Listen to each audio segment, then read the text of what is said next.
Assalamualaikum warahmatullahi wabarakatuh. Selamat datang di channel Radio Tengah Malam. Pada dasarnya, tidak ada yang menandingi kekuasaan Tuhan. Semua yang ada di dunia harus tunduk dalam kekuasaannya. Dan sebagai manusia, kita memiliki derajat yang paling tinggi. Jadi, jangan pernah takut jika berurusan dengan hal-hal yang bersifat gaib atau mistis. Manekin bagian yang ketiga. Diana berhenti dan sekaligus berbalik pada si pemanggil. Masih tersenyum, namun seketika berubah serius setelah melihat sorot tajam menusuk di balik mata komandannya. "Siap, komandan. Boleh kulihat bagian bawah sepatumu?" Mulanya, pahlawan itu sempat bingungan. Tetapi setelah ekor matanya menangkap lirikan serta anggukan kepala samar-samar Hadi Saputra, Diana cepat mengangguk. Yang kiri atau kanan komandan? Menangkap nada menggoda di balik pertanyaan itu, Bursok segera menyadari situasi, lalu memaksakan diri untuk tampak lebih rileks, namun masih tetap dengan wajah serius ketika menanggapi. "Bila kau mampu mengangkat dan memperlihatkan bagian bawah kedua sepatumu, sekaligus dan sambil tetap berdiri, gajiku setahun boleh kau ambil." Ia berkata tanpa senyum. Yang mana saja mendengar itu, Diana ikut rileks kembali. "Dan saya siap untuk dipecat saat ini juga, komandan." Ia balik menantang disertai senyuman sopan. "Bila saya terbukti berbuat keteledoran, merusak bukti kasus di TKP." Berkata demikian, Diana menekuk lutut kanannya, lalu melepas sepatu yang bagian bawahnya segera diarahkan pada sang komandan. Malah setengah menggoda, ia memberitahu, "Maaf komandan, belum sempat dibersihkan." Sebelum menyimak dari tempatnya berdiri, Bursok sudah tahu sol maupun tumit sepatu itu bersih. Memang sedikit kotor, tetapi kotor bekas dipakai di atas jalur aman. Tak terlihat adanya bekas atau tanda-tanda bahwa Diana telah melanggar prosedur, yaitu menginjak jalur berdarah. "Oke, pakailah kembali. Terima kasih, komandan," sahut Diana santai. Ia mengenakan sepatunya, lalu meneruskan langkah ke dispenser air mineral. Juga dengan santai, sebuah gelas kosong diambil dari tempat persediaannya. Berlambat-lambat sambil nguping. "Aku harap kalian berdua tidak menganggap aku mengajukan permintaan yang tolol," Bursok bergumam, didahului Deheman kecil. "Atau kau dapat menjawab apa yang ada dalam pikiranku, Hadi?" Jujur saja, Hadi Saputra menjelaskan, "Sebelum tiba di TKP, kami tidak tahu apa-apa. Tapi begitu kami mendarat, jangankan hidung manusia yang keberadaannya tak kami inginkan, tikus nyelonong masuk tanpa izin pun pasti kami tembak. Di tempatnya mengisi air panas ke gelas di tangan. Diana menahan senyum dan berusaha untuk tidak berpaling.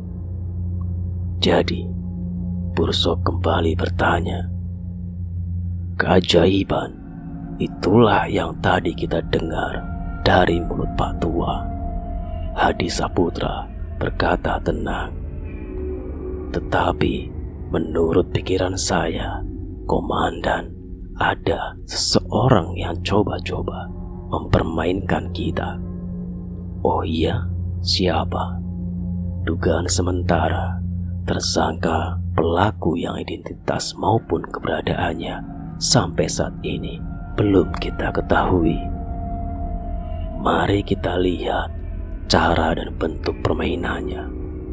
Barulah Diana berpaling dan melihat kedua orang atasannya berlalu begitu saja tanpa menoleh pada dirinya. Konon lagi pamit. Tetapi Diana Medina termasuk orang yang berpikir praktis, tak mau dibuat pusing oleh urusan tetek bengek, terutama bila urusannya sepele. Lagi pula di ruang makan yang tiba-tiba terasa bagai sunyi mencekam itu, ia masih punya teman berbicara. Meniup-niup lebih dulu air panas dalam gelas di tangannya. Diana memusatkan perhatiannya ke wajah pucat membiru dari mayat yang tergeletak menyedihkan tak jauh dari kakinya. "Mau bertaruh?" Diana bertanya. Mayat Randy diam, membisu. "Komandanku itu bermental baja, lebih tebal dari Bukit Sibolangit di Sumatera sana, tempatnya dilahirkan," Diana memberitahu. Diam sejenak, ia meneruskan, "Maka taruhan kita begini, aku yakin dia akan tetap tenang, tidak terpengaruh. Apalagi sampai terpekik seperti tadi, aku sempat terpekik saking kagetnya." Untuk beberapa saat, sepasang mata Diana tampak menerawang. Lalu ia menggeleng keras untuk membuang bayangan memalukan ketika sempat ditertawakan oleh rekan-rekan sejawatnya di kamar tidur TKP. Dan kembali ia meneruskan, "Nah, jika aku ternyata keliru." Lagi Diana berhenti, diam mengawasi wajah mayat yang menengadah di lantai. Wajah pucat dan kaku membeku dengan noda genangan darah di sudut-sudutnya akibat luka tusukan pada jantung yang juga sudah membeku. Namun demikian, di mata Diana, terutama sewaktu tadi sibuk memotret, wajah pucat membiru dari sang mayat masih menyimpan gurat-gurat daya tarik. Malah boleh dibilang masih tetap tampan, maskulin. Diana tersenyum kecut, lama mengakhiri kalimatnya. "Aku bersedia mencium bibirmu." Mayat Randy tetap diam membisu. Diana meniup-niup isi gelangnya lagi. Kemudian gelas diacungkan ke arah mayat. Sambil berkata tersenyum, "Maaf, minuman di rumahmu kucicipi, boleh kan?" Lalu Diana pun meneguk isi gelasnya dengan nikmat. Pada waktu bersamaan, di ruangan lainnya, dengan ajudannya berjalan di depan, Ajun, komisaris polisi Pursok, sempiring melangkah tenang dan hati-hati sepanjang koridor, mengikuti jalur berdarah yang ditinggalkan tuan rumah sewaktu merayap menuju ruang makan. Pada jarak tertentu terlihat ada bekas pijakan sepatu di tengah atau di sisi jalur. Bekas pijakan sepatu wanita dengan jarak yang tetap dan tampak teratur. Bekas pijakan tersebut kemudian tampak membelok ke kamar tidur yang pintunya terbuka. Suasana di dalam kamar tidur benar-benar berantakan. Seakan pelakunya bertujuan membongkar habis seisi kamar untuk mencari lalu mengambil apa yang diinginkannya. Di mata Bursok maupun polisi lainnya itu biasa. Yang tidak biasa adalah jejak-jejak berdarah di permukaan lantai. Jejak sepatu wanita yang di beberapa tempat tampak dengan seenaknya menginjak tebaran kapas dari kasur tempat tidur yang dirobek dengan benda tajam, dan sepotong celana dalam pria yang terbuang dalam keadaan masih terlibat. Menginjak lagi sehelai gaun, yang ini gaun wanita. Jejak sepatu berdarah tampak berakhir di depan lemari berpintu dua, atau persisnya di depan salah satu pintu lemari tersebut yang dalam keadaan tertutup, sementara pintu kembarnya dalam keadaan terbuka. Sewaktu ia tiba di TKP, Bursok hanya sempat memperhatikan sekilas dari luar pintu kamar, karena yang pertama-tama ingin dilihatnya adalah korban. Bekas pijakan sepatu di sepanjang jalur berdarah sampai ke ruang makan sempat ia amati, namun tak terlalu serius. Dan kini di kamar tidur korban, jejak yang tidak lazim itu mau tidak mau membuat Bursok diam-diam terpaksa harus memeras otak. Sebuah permainan, kata Hadi Saputra, dan tidak menjelaskan lebih dari itu. Tetapi apa? Dua orang petugas bawahan yang sedang sibuk di ruangan tersebut langsung berhenti bekerja begitu melihat komandan mereka memasuki ruangan. Namun begitu beradu pandang dengan sang komandan yang mengawasi mereka tanpa bertanya, keduanya cepat-cepat menyibukkan diri lagi. Yang seorang memeriksa bagian lain kasur yang bekas disobek, satunya lagi menyibukkan diri dengan mempergunakan sebatang pensil, mengotak-atik isi salah satu laci yang setengah tertelungkup di lantai. Agaknya laci dari lemari besar berpintu 3 dan terletak berdampingan dengan lemari pertama. Pintu-pintu lemari besar itu juga pada terbuka, menganga, memperlihatkan bagian dalam yang jelas diisi perlengkapan untuk keperluan pria. Melangkah tenang tetapi hati-hati, Bursok mendekati lemari pertama yang pintu terbukanya memperlihatkan bagian dalam yang kosong melompong, jelas habis dijarah.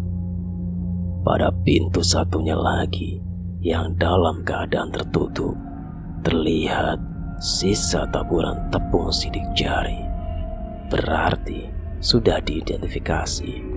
lantas mengapa dibiarkan tertutup? Menangkap tanda tanya di wajah komandannya, Hadi Saputra membuka mulut, menjelaskan tanpa diminta, hanya untuk menjaga keutuhan apa yang ada di dalamnya, Komandan. Karena sang Ibtu tidak meneruskan karena tangan Bursok sudah terulur ke depan. Sementara Hadi Saputra dan kedua petugas lain diam-diam mengawasi dengan sikap menunggu, bahkan terkesan tegang. Bursok memutar kunci pintu lemari. Detak bunyi anak kunci pada lubangnya terdengar keras serta mengejutkan karena suasana di dalam kamar mendadak sunyi menekan. Perubahan suasana itu bukannya tidak disadari oleh Bursok, namun Berlaga tidak tahu apa-apa. Ia terus saja menarik pegangan pintu. Tenang, tenang, dengan wajah tidak memperlihatkan emosi. Pintu tertutup itu pun terbukalah. Dan orang si Bolangit itu seketika tertegak, menegun. Karena di sebelah dalam lemari, tepat di hadapannya, berdirilah seorang perempuan cantik rupawan, bergaun merah hati. Sepanjang mata bulatnya menatap terbuka, lurus ke mata Bursok. Sementara bibir mungilnya yang merah segar tampak mengulas senyum, senyuman tipis dan misterius. Dan sesudah mati, Randy harus gigit jari. Ciuman gratis seorang polisi wanita, konon pula yang sedang menjalankan tugas, sungguh langka didapat. Malah boleh dikata mustahil. Yang pasti, mayat Randy terpaksa harus melupakan asiknya ciuman bibir sensual Diana, Lady D. Medina, karena jangankan terpekik, Ajun Komisaris Polisi Bursok Sempiring terlompat mundur saja tidak.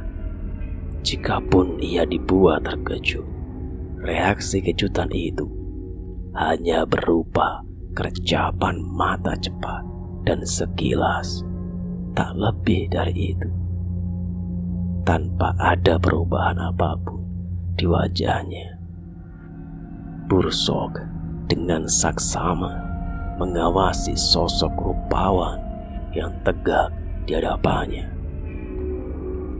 Ada dua bagian yang ia amati sedikit lebih lama ketimbang bagian lainnya, yakni wajah serta lantai dasar lemari, tempat sosok pemilik wajah itu berdiri, diam dan kaku. Reaksi maupun diamnya sang komandan mau tidak mau membuat Hadi Saputra diam-diam mulai cemas. Apalagi setelah menyadari kedua anggota lainnya yang sedang bertugas di kamar tidur itu sama-sama melihat ke arah dirinya dengan pandangan menuding. Nah, apa kami bilang? Tahu rasa Pak Hadi sekarang? Memang Hadi yang melontarkan ide konyol itu. Ayo kita uji setebal apa mental orang si Bolangit itu. Sekarang ia tahu, dan justru mentalnya sendirilah kini yang terpaksa harus diuji. Maka Ibtu Hadi Saputra pun Dia menunggu, siap untuk ditegur. Agak lambat, barulah terdengar suara sang komandan. Sedikit lebih berat dari yang biasa mereka dengar. Sebelum membuka pintu lemari ini, aku sudah menduga, ujarnya tenang. Seakan berkata pada diri sendiri, ia menambahkan, boneka pop Hadi Saputra menelan ludah, berjuang keras menahan perasaan cemasnya. Bagaimana komandan mengetahuinya? Sederhana saja, Inspektur, jawab Bursok sambil menyebut pangkat, bukan nama, penanda ia ingin ditanggapi serius. Lantas, meneruskan tanpa berpaling dari sosok menawan di hadapannya. Manusia hidup takkan kalian biarkan terkunci di dalam lemari. Mayat harus segera dikeluarkan, diidentifikasi, dan tentunya juga divisum. Lalu, sepatu. Jejaknya jelas, begitu pula arahnya. Tetapi, mengapa harus repot-repot kalian memasukkannya kembali dan dikunci pula? Lagi, pandangan mata kedua anggotanya membuat Hadi Saputra kembali merasa dituding. Jangan libatkan kami, Inspektur. Mau tidak mau, Hadi Saputra kembali menelan ludah, bertambah cemas. Inspektur, siap komandan. Hadi Saputra menyahut, terkejut sambil tegak menyahut dengan mengentakkan kuat-kuat tumit sepatunya di permukaan lantai. Berharap lantai itu belah dan dirinya tersedot masuk dalamnya. Barulah Bursok memutar tubuh, menatap heran sejenak, lantas berkata disertai senyuman lembut, "Wah, Hadi, santai sajalah. Tanpa sebutan pangkat, itu pertanda si orang Sibolangit kembali berbicara sebagai seorang sahabat, bukan komandan." Dilaksanakan, Hadi Saputra menyahuti, masih setengah resmi, tetapi dengan nada lebih gembira. Sementara kedua anggota lainnya yang semula sama menatap tegang, diam-diam saling bertukar pandang. Lalu sama-sama pula mereka menghela napas lega sambil melanjutkan pekerjaan mereka dengan berlagak tidak melihat atau tidak mendengar apa-apa. Tadi kau bilang tersangka pelaku mencoba mempermainkan kita, benar toh? Hanya dugaan sementara, komandan. Oke, tetapi misalkan dugaanmu benar, maka menurutku dia sudah overacting, berlebihan tepatnya. Bursok memberitahu sambil tampak berpikir-pikir. Mendekatlah dan jangan sungkan-sungkan menegur jika aku ternyata keliru. Berkata demikian, Bursok mundur sedikit dari hadapan pintu lemari yang sebelumnya ia buka. Tempat sang sosok tegap mematung, seakan menunggu sang inspektur satu yang sudah menemukan dirinya kembali berjalan mendekat, lalu menempati tempat yang ditinggalkan komandannya. Kedua anggota lainnya diam-diam meninggalkan pekerjaan mereka, ikut mendekat, lalu berdiri di belakang Hadi Saputra, ikut memperhatikan ke sebelah dalam lemari dengan pandangan ingin tahu. Pertama, Hadi. Bursok menjelaskan jejak-jejak tumit sepatu berdarah di dasar lemari. Kali ini tidak beraturan. Tampak seperti berputar. Punya pendapat. Yang ditanya mangkut-mangkut, lantas menjawab yakin. Itulah permainannya, komandan. Tersangka pelaku membuat situasinya tampak rumit. Rumitnya, ia ingin kita percaya bahwa Pop ini berjalan sendiri, membuat jejak-jejak pada jalur berdarah. Lalu menyimpan Pop ke lemari ini dengan cara sedemikian rupa, sehingga Pop seolah-olah masuk ke dalam, lalu memutar langkah agar ketika berdiri, posisinya menghadap ke sebelah luar pintu. Untuk apa tersangka pelaku berbuat serepot itu? Kejutan tentunya bagi siapa saja yang membuka pintu. Di ujung kalimatnya, Hadi Saputra berhenti, kembali merasa bersalah, kembali siap untuk ditegur. Setelah teguran yang ia tunggu tak juga kunjung tiba, sang Ibtu menambahkan, bahkan Lady Dikita nyaris histeris. Oh ya, Bursok mengernyitkan dahi. Maksud saya, komandan, Bribda Diana sempat terpekik saking kaget. Hadi Saputra memperbaiki dengan senyum ditahan. Teringat bagaimana polwan atau polisi wanita yang ia sebut-sebut bukan cuma terpekik.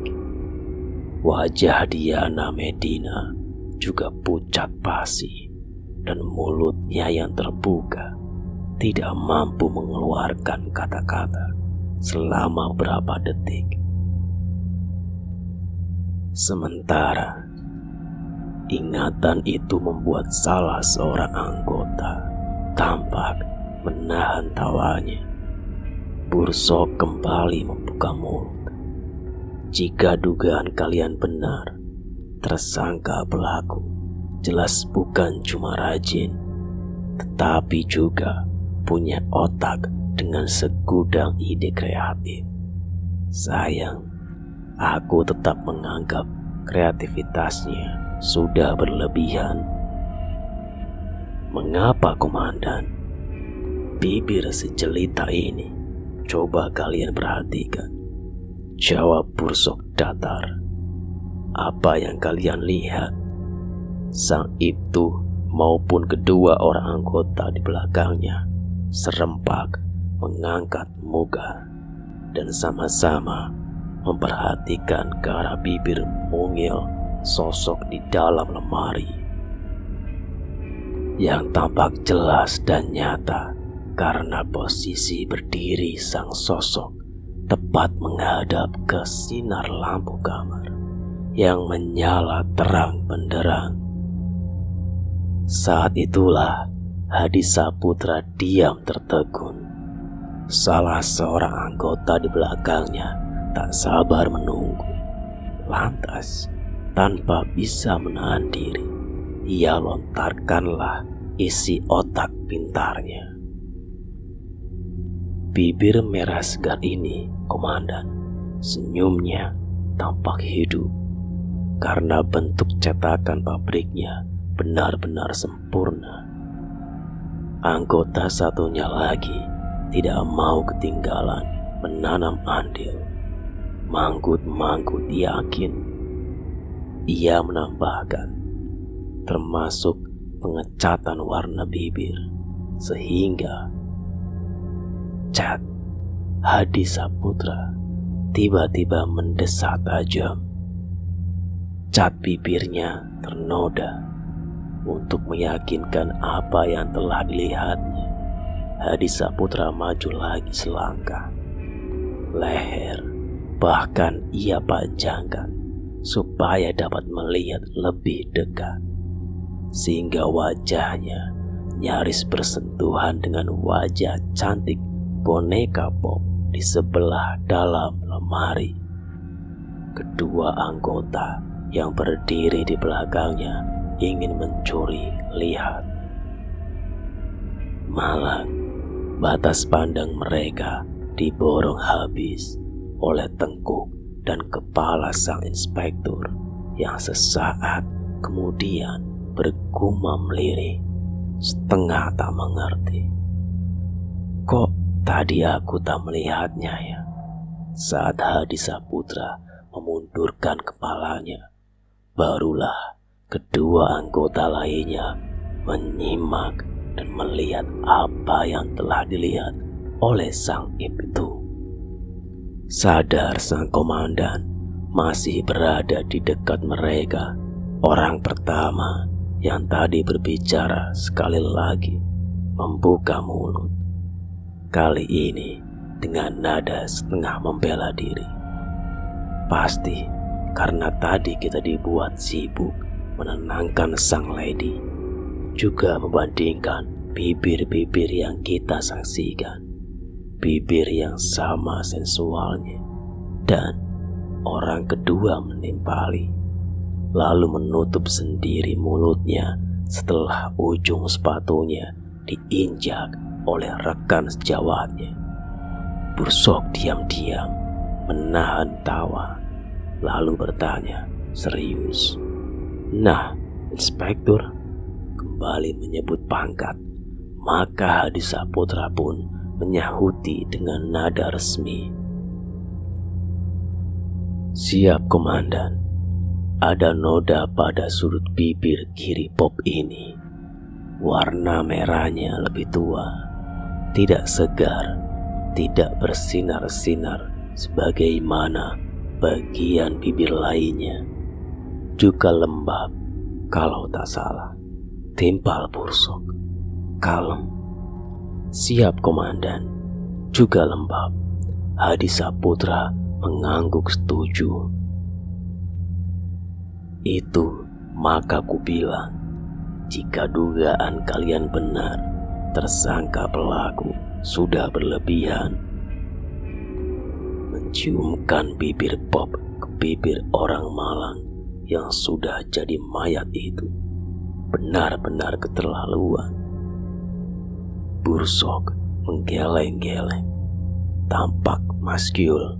Ia menambahkan sangat tidak manusiawi. Menangkap adanya perubahan di wajah komandannya, Hadi Saputra memberanikan diri untuk bertanya, hati-hati. Agaknya komandan punya sesuatu. Bursok seperti terkejut, cuma sesaat. Lantas seraya tersenyum misterius, ia kemudian menjawab enteng, "Cuma firasat, tak ada penjelasan tambahan."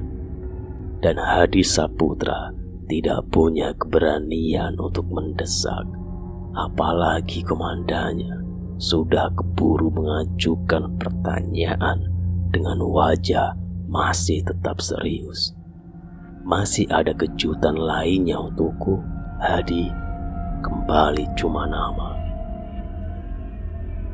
Sang Ibtu bertukar pandang dengan kedua anggotanya yang balas menatap dengan pandangan pasrah. "Terserah Pak Inspektur sajalah." Hadi Saputra segera mengambil keputusan, didahului oleh penjelasan resmi sebagai pengantar kata. "Bob akan kami serahkan pada bagian forensik untuk memastikan DNA pada bibirnya. Pak Tua Faisal yang suka nyinyir itu pasti bersedia mengerjai si cantik ini." Hadi Saputra melirikkan ekor mata ke sosok menawan di dalam lemari sebagai selingan yang mengasihkan.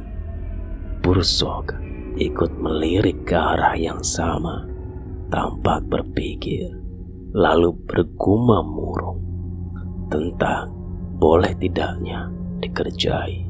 Nantilah kuputuskan. Siap, Komandan. Bursok kembali mengawasi wajah ajudannya, menatap lurus. Nah, masih ada kejutan lainnya untukku. Barulah wajah Hadi Saputra kembali tampak bergairah, lantas masuk ke jawaban yang seharusnya. Masih, Komandan, namun tak lebih dari sebuah kejutan kecil. Ia memberitahu dengan santai, Bob kita ini punya kembaran dan hidup lagi.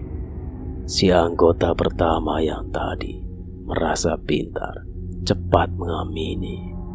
Yakin kali ini ia memberi sumbangan komentar yang benar. PIA bolak-balik pingsan. Hadi Saputra menjelaskan seraya membukakan pintu depan untuk komandannya, atau menjerit-jerit histeris sambil meronta-ronta. Maka kami ungsikan bersama suaminya ke rumah sebelah supaya tidak mengganggu TKB. Bursok tidak menanggapi karena memang tidak mendengarkan. Ia sedang berpikir keras. Jejak-jejak sepatu berdarah itu begitu sempurna, terutama pada gerakan berputar di lantai lemari. Bagaimana mungkin sebuah manekin atau boneka Bob yang keras dan kaku mampu melakukannya? Walaupun dibantu tersangka pelaku, masih ada lagi. Jika memang benar demikianlah kejadiannya, berarti tersangka pelaku membiarkan korbannya merayap sekarat dari ruang tengah ke ruang makan. Untuk apa? Bukankah di ruang tengah tersedia cukup banyak darah untuk disapukan ke sepatu boneka? Lalu pertanyaan yang terus mengusik sel-sel otak Bursok itu adalah, mengapa ke ruang makan? Apa yang ingin dilihat atau dicari korban di ruang makan itu? Pasti ada yang salah di sini. Tetapi apa? Udara malam yang dingin menusuk langsung, menyerap begitu mereka berada di luar. Bursok sempat menggigil, lalu mengawasi segerombolan warga yang berkerumun dalam kelompok-kelompok kecil di seberang jalan. Hampir serempak kelompok warga tersebut balik mengawasi dengan pandangan ingin tahu. Salah seorang petugas ambulan yang sedang duduk mengobrol di kursi teras cepat bangkit sambil bertanya, "Rongsokannya sudah boleh kami angkut, Pak Hadi?" "Itu yang mau kami konfirmasikan kepada yang lebih berhak," jawab Hadi Saputra seraya menggerakkan ibu jari tangan kanannya ke arah rumah besar yang lokasinya berdampingan dengan rumah TKP. Lalu ia mengikuti Bursok menuruni teras. Sewaktu melewati ambulans yang pintu belakangnya tertutup rapat, terdengar suara orang mendengkur keras. Dengkuran siapa lagi jika bukan si dokter tua Faisal yang kalau sudah mengantuk bisa tergeletak pulas di mana saja. Tak peduli itu di atas ranjang lipat pengangkut mayat. Petugas bersenjata yang berjaga di sebelah dalam garis polisi seketika menyahut saat Bursok serta ajudannya mendekati pintu gerbang. Bursok membalas dengan anggukan sekilas sambil mengawasi luapan air selokan yang melimpah ke badan jalan. Yang begini inilah penyebab mengapa tadi aku terlambat tiba, gumamnya tanpa gairah seraya melangkah di atas trotoar yang basah. Rombongan tamu Kapolres kita terperangkap banjir di tengah perjalanan, sehingga kedatangan mereka tidak sesuai jadwal. Ditambah obrolan ngalur ngidul hampir 1 jam sebelum upacara dimulai, hanya untuk menuding birokrasi yang dianggap sebagai penyebab selalu tertundanya usaha penanggulangan bencana banjir. Aku sempat nimbrung memberitahu mereka jalan mana yang paling aman dilalui, baik untuk datang maupun pulangnya nanti dari rumah Kapolres.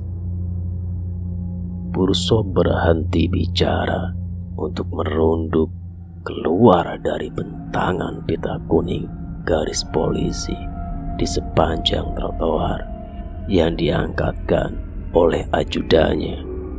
Berjalan kembali, ia berkata menggeleng-geleng, tak tahunya dalam perjalanan ke sini ganti akulah yang terperangkap. Mobilku malah sempat mogok karena knalpot dijejali luapan air.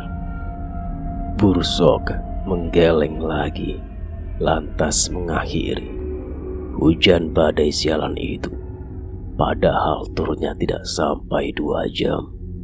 Sang ajudan menimpali setengah menyabarkan, cuma yaitu ditumpahkan sekaligus, bukan hanya kita-kita ini.